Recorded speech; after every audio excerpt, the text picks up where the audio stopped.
Hey guys, what's up? How ya doing? I'm here to talk to you guys about Dragon Quest, The Adventure of Dai, or Dragon Quest Dai no Da'i Boken, which is on episode 90. Now, this episode right here was actually pretty fun to watch, and I'm looking forward to the next episode. Maybe from here on out, I should stop watching previews, maybe, so if anything else, let's just get this started. We have to it that after the reflection of what Mr. Varn just did, they literally, Pop and Brokina is really gone right now, you know? And we have to it that, Mr. Varn ends up explaining that he had to use Phoenix Wing in order to deflect the Meteora or something, you know? The fact that he forced me to use that spell was actually very, respectable, you know? And Mr. Varn therefore explains that the spell he uses actually allows him to reflect any spell at any direction, you know? While everyone else, you know, makes it obvious that they give up, you know, and so forth, they end up having to give up because Pop is literally gone, you know? I mean, we all know how strong Pop is. I mean, let's be honest, I'm pretty sure a lot of you guys disliked him. Even I disliked him, but eventually he started to grow on me as a human being and a person as he grows into a powerful mage and a sage, and now he's gonna be called a grand sorcerer, a successor to a Matoriv, you know, that kind of thing. Eventually, as time continues on, we get to see that Hyunkuro finally knows Mr. Vern's identity, you know? And we have two, and Mr. Vern decides to stop Hyunkuro there and tells him that no matter how strong Dai becomes, he will never be able to defeat Varn, you know, that kind of thing. Anyways, looking forward to the next part, because Kill Vern shows up and ends up asking him what his identity really is, you know? However, after much what's going on here and there, Mr. Vern realized that Kill Vern is actually a fake, and we get to see that facade, and it's actually Avon, which apparently he used a morph spell to transform into someone, you know? And we have to it that,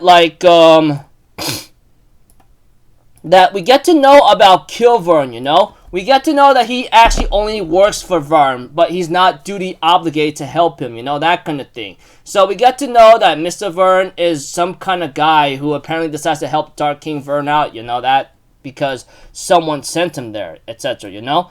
Anyways, then we get to know what happened to Kill Vern, you know?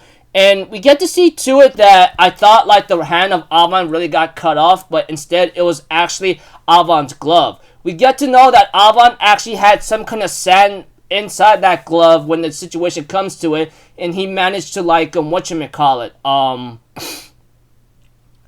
that glove, and Kilvern having to cut that glove off and gave Avon a chance to escape. In other words, Avon had an item or some sand in there that allows him to cast a spell or something like that in order to escape. And we get to know other stuff as well, how he survived the Megante and a powerful attack from Kilvarn, you know? We get to know that, we get to know that Kilvarn actually has, has a disadvantage against Avon now. And Kilvarn, we get to know what kind of power he actually has.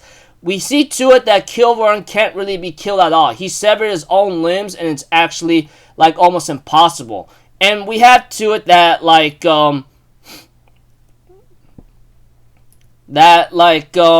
that Kilvern's power comes from what's within him, you know? Which apparently,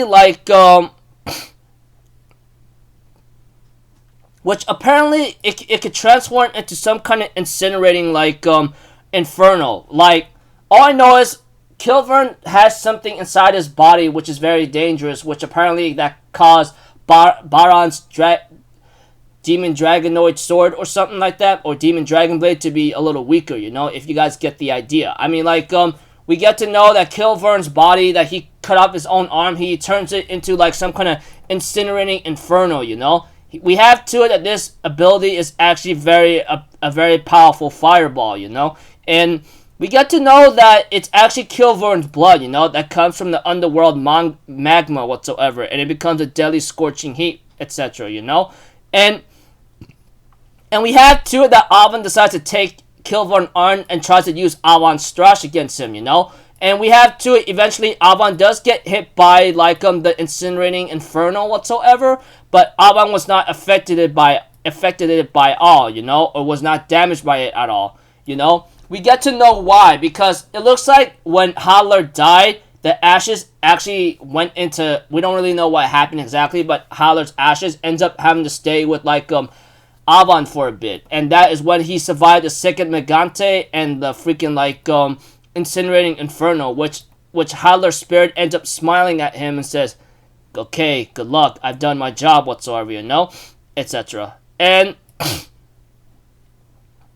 we have to it that Avon does land a devastating blow on Kilvern, and he ends up having to incinerate very badly, you know, or ends up flaming up. We have to it, Pyotr ends up telling Avon to save him, you know, please, etc., you know. And Avon decides to save him, but ends up leaving a contingency on him. He ends up throwing a feather at him and decides to leave. However,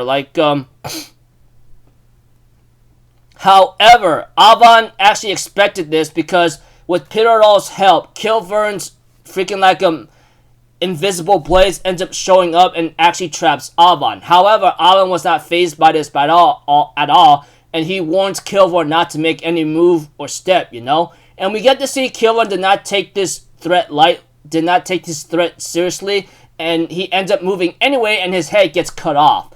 We get to know that Avon's secret ace in the hole, and at the same time contingency plan, is a blade that Kilvern left behind on Avon, you know, which apparently is very, like, sad for him because he did not know that he had, like, this was gonna happen, and because Avon knew that this was gonna happen anyway and had a Phantom Razor ready, which I forgot, yeah, Phantom Razor ready for Kilvern, that if he ever does anything stupid, tricky, or dirty, Avon will later on implant that Phantom Razor in him and ends up chopping off his own head, you know, which I thought it was pretty impressive, all things considered, because Avon had that Phantom Razor within him as it came back with him to the dimension whatsoever, you know. And the reason why, like, Kilvern lost or was unable to see is because Avon used it himself, you know. And we had to it, Pyotr was trying to, like, revive Kilvern with his head chopped off. However, it's not working. And right now, like, as Avon says it himself, you know, even immortal, no living creature is able to survive without its head whatsoever, you know. With their head gone, the loser is finished, you know, that kind of thing.